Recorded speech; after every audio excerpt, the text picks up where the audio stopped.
আসসালামু আলাইকুম। চুলায় তৈরি ভ্যানিলা কাপকেক রেসিপি আজকে আপনাদের সাথে শেয়ার করব।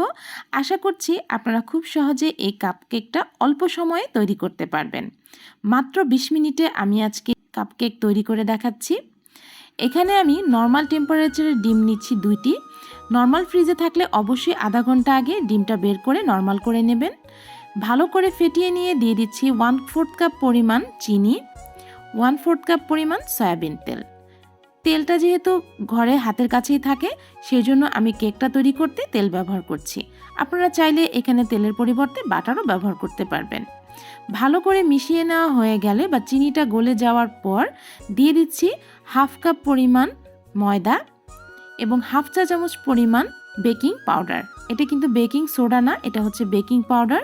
আর বেকিং পাউডার কেক ফুলতে এবং নরম রাখতে সাহায্য করে। এবার শুকনো উপকরণটা ভালো করে আমি ডিমের মিশ্রণের সাথে মিশিয়ে নিচ্ছি। কোনোভাবে যেন ময়দার অংশ দলা পেকে না থাকে সেটা খেয়াল রেখে ভালো করে মিশিয়ে নিতে হবে। আর আমি একদিকেই ঘুরিয়ে ঘুরিয়ে মেশাচ্ছি, দেখে হয়তো বুঝতে পারছেন।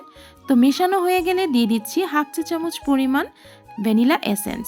এই এসেন্সটা দেওয়ার ফলে ডিমের যে একটা আষ্টে গন্ধ থাকে সেটা অনেক অংশেই কমে যাবে। ভালো করে মিশিয়ে নেওয়া হয়ে গেছে। এখন আমি এই কেকের মিশ্রণটা দেওয়ার জন্য এখানে ওভেন প্রুফ টি কাপ নিয়ে নিচ্ছি বা কাপ নিয়ে নিচ্ছি, চায়ের কাপ। আপনারা অবশ্যই এটা চেক করে তারপরে কাপগুলো নেবেন। তবে সাধারণ কাপ যদি হয় তাহলে কিন্তু গরমে দেওয়া যাবে না, সেগুলো কিন্তু ফেটে যাবে। তো এর মধ্যে আমি একটু তেল ব্রাশ করে দিচ্ছি যাতে কেকটা হয়ে যাওয়ার পর খুব সহজেই বের করে নেওয়া যায়।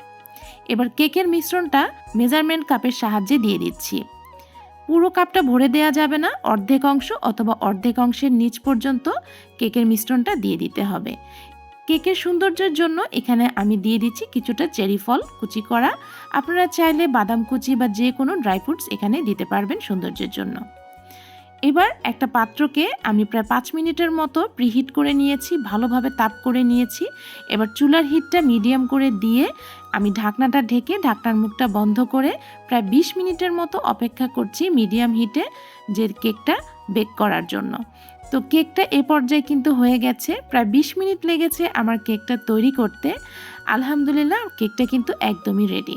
আর এখন আমি একটা টুথপিকের সাহায্যে চেক করে নিব যে কেকটা ভেতর থেকে সম্পূর্ণ কুক হয়েছে কিনা। কারণ যদি টুথপিকটা ক্লিন বের না হয় বা টুথপিকের মধ্যে এখনও ময়দার অংশ লেগে থাকে তাতে বুঝতে হবে ভেতরে এখনও কাঁচা আছে। তো আমি যেহেতু টুথপিকটা দিয়ে চেক করে নিলাম আর দেখলাম একদমই ক্লিন বের হয়েছে, তো এতে আমি বুঝে নিলাম যে কেকটা রেডি। তো এখন আমি কেকটা নামিয়ে নিচ্ছি। চাইলে আপনারাও এভাবে খুব সহজে কেকটা তৈরি করে নিতে পারেন।